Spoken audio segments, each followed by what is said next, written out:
ടൊവിനോ തോമസ് നായകനായ ചിത്രങ്ങളിൽ ആദ്യ ദിനം കേരളത്തിൽ നിന്നും ഏറ്റവും കൂടുതൽ കളക്ഷൻ കിട്ടിയ 5 ചിത്രങ്ങൾ ഏതൊക്കെയാണെന്ന് നോക്കാം. 5-ാം സ്ഥാനത്ത് 2018 എന്ന ചിത്രമാണ്. 2023 ചിത്രം റിലീസ് ചെയ്തത്. 1.85 കോടിയാണ് ചിത്രം ആദ്യ ദിനം കേരളത്തിൽ നിന്നും കളക്ട് ചെയ്തത്.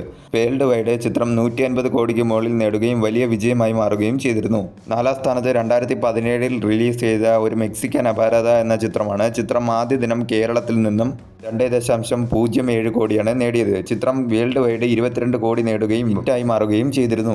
3-ാം സ്ഥാനത്ത് 2024 പുറത്തിറങ്ങിയ ARM എന്ന ചിത്രമാണ്. അജയന്റെ രണ്ടാം മോഷണം. ചിത്രം കേരളത്തിൽ നിന്നും ആദ്യ ദിനം 2.80 കോടിയാണ് നേടിയത്. ചിത്രം 80 കോടിക്ക് മുകളിൽ നേടുകയും ഹിറ്റായി മാറുകയും ചെയ്തിരുന്നു.